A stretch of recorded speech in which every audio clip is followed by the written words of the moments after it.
Greetings,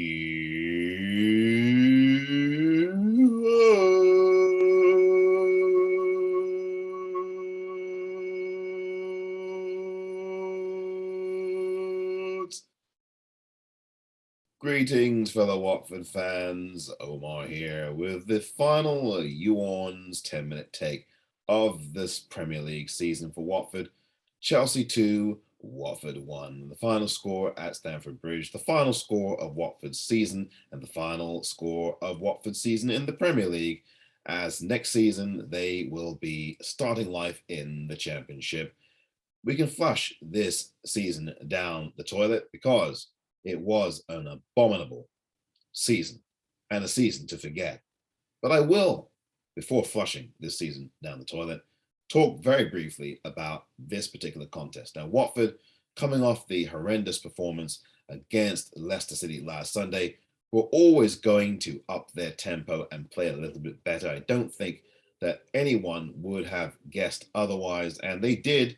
They improved in some areas, a decent performance, not a great performance, but certainly better than what we saw last week at the Vic to end the season and the home campaign of this Premier League season. Watford today a bit more alert, a bit more alive, but the same defensive frailties.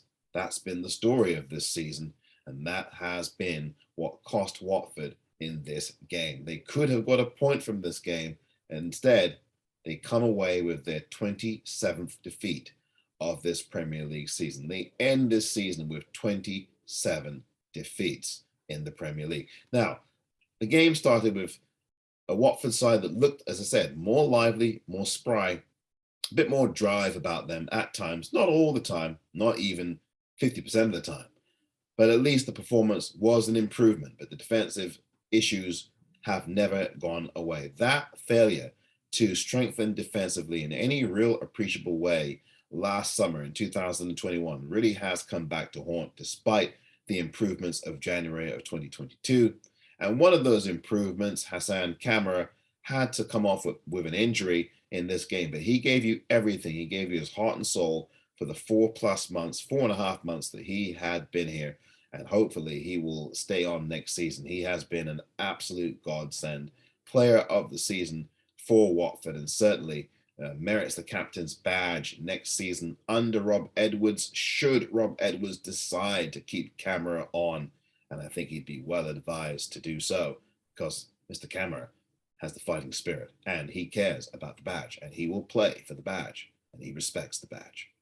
Unlike some professionals that I could mention, Ben Foster, but we won't go and talk about him because why should I sully this final Orns 10-minute take talking about Mr. Foster and what he was doing in the Chelsea end today at the Bridge? Well, I'll leave that alone.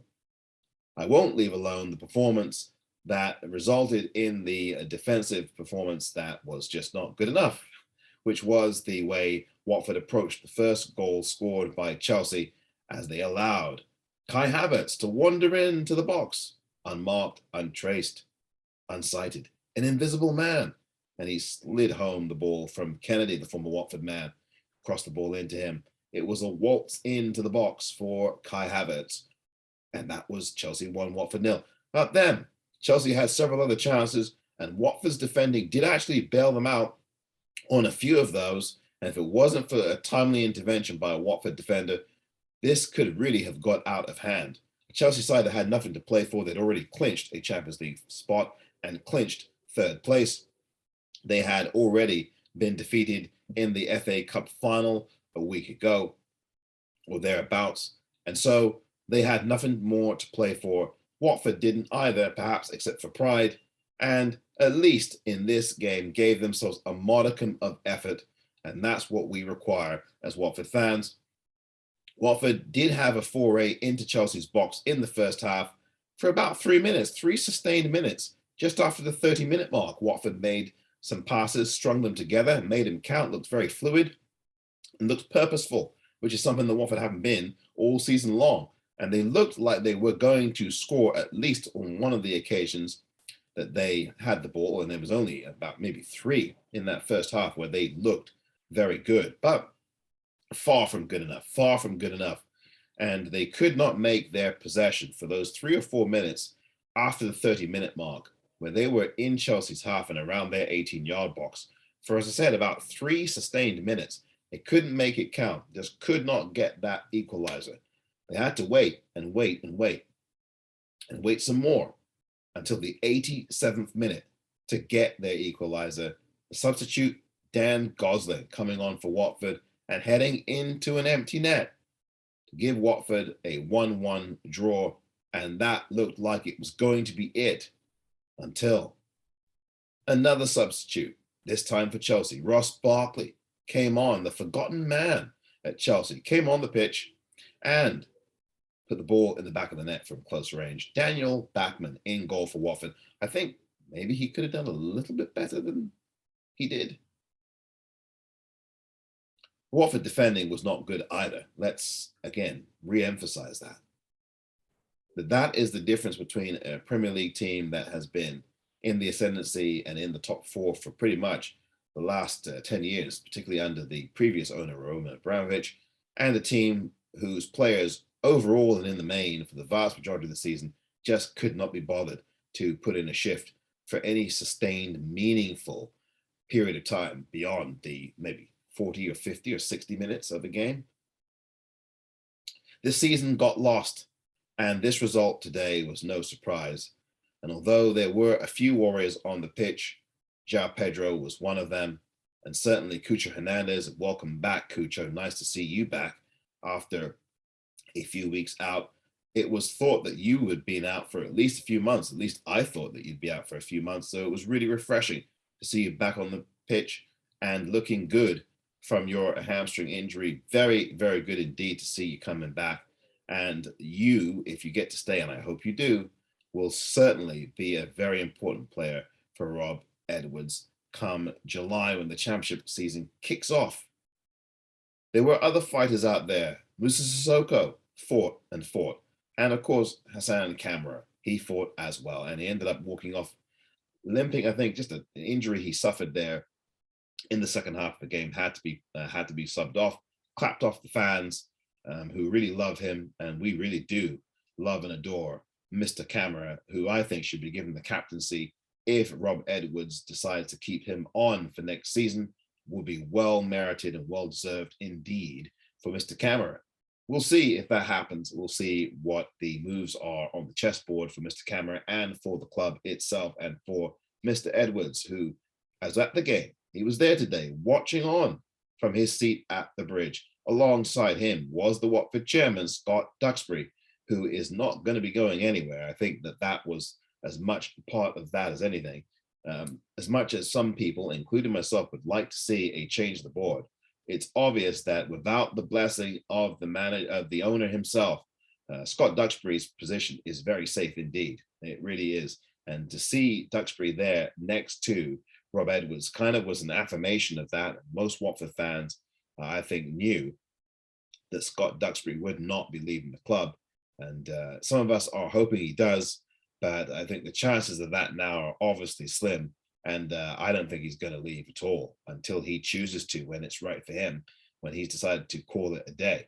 But I think there needs to be more change. I've said this 100 times over the last few weeks. I don't think that Scott Duxbury is a bad person. I don't think he's anything like that. I think he does love Watford. But again, there have been a series of decisions over a number of seasons that certainly are contrary to some of the professed things he said in public. And I do think that the team, rather the board, needs a change. It just does. If you're going to change things on the pitch with a new manager, or in this case, a new head coach, if you're going to change things with player personnel, I think that has to require, given the discontent and given the fact that Scott Duxbury's made promises that he hasn't kept, it's going to require also some changes in the boardroom. But again, my question is, will this board be introspective enough to do so? Will they be bold enough, daring enough? Will they be incisive enough and self-critical enough to do that kind of heavy lifting and make some changes? That is going to be something we'll watch in the offseason. This game now between Watford and Chelsea at the Bridge is now since long gone, faded from memory already. I don't even remember what the score was. But the fact of the matter is is that now it's time for the Rob Edwards era at Vicarage Road, and let that era begin. I am optimistic, of course. There could be great things next season. I'll go more into that, of course, as the off-season approaches and we start to get a sense of what this Watford team and squad are going to be looking like under Rob Edwards, and we start to look at pre-season. That will be a time to make some really good assessments, just as I did a year ago at that time, when I had predicted that Watford was going to finish 11th. And boy, was I wrong about that. Well, there were Watford fans this season who saw the handwriting on the wall early. They said, and indeed they said again, that Watford would get relegated. Many of them said this on January the 21st of 2022, when Watford, on Graham Taylor night, no less, lost 3-0 at the Vic to Norwich City. And that put Watford in the bottom three for the first time this season. And they never would really get out of that bottom three. And maybe there was one time where they did temporarily, but they never really got out of the bottom three after that. And they were signed, sealed, and delivered to the championship against Crystal Palace a fortnight ago. Some Watford fans were even concerned before the season started about Watford's security in the Premier League. Some of them voiced opinions and concerns about this particular team and whether they would be able to stand it. There wasn't enough done in the previous summer transfer window, and because of that, there were a lot of fans too that expressed some doubt. Well, those fans who had said that, and those fans who also had said that after the Norwich game, this team's going down, they turned out to be correct. I don't think they're happy about being correct about that, but certainly they've been proven correct after the balance of what we've seen in this very miserable and forgettable season. Well, I will say one more thing about this season as it has now come to a close. The manager, the one that rhymes with Hodgson, he can go, and I'm glad he's gone. And Ray Lewington, I wish you all the best in your future endeavors, I should say to Mr. Hodgson as well, by the way. I hope you do have a very good retirement, and you and your family, I hope you do have a very good retirement and enjoy. And, enjoy that. You're entitled to it. You certainly should have it. But in retrospect and in hindsight, it was a horrible decision to bring Roy Hodgson in. It's easy for me to say that now, but it's the truth. And many Watford fans were not interested in having Roy Hodgson anywhere near the club. And some of the shenanigans that Mr. Hodgson has put forth over these last few weeks certainly proved those fans correct as well in their fears and their displeasures about the manager who is now out of sight. But as I say, let there be light now. Bring in Rob Edwards. Bring him in. He's already as good as the manager, already as good as hired, isn't he? He's been hired. He's really the Watford gaffer now. And that's what I'm looking ahead to. I'm looking ahead to a Watford gaffer who actually cares about the club. I'm looking ahead now to players who actually care about the badge. We had some fans on Orns WFC Twitter Spaces talking about playing for the badge, the importance of that, of caring, of having some value, of caring about the fans. And at least now, I think you're going to see the man that got Forest Green Rovers promoted doing the same, promoted as champions. I think potentially it could happen for Watford. But of course, before making that official pronouncement, we'll have to wait and see what the recruiting is, because the recruiting is going to be the most important thing at this club in this offseason. And giving Rob Edwards the power and control over player personnel, over who comes in, who doesn't, is also going to be equally as important. We know the money man, Gino, will have the ultimate say on a lot of things, money-wise, certainly. But I think he has to start relinquishing control and power over the football decisions. He certainly has a right to have them reviewed and consult.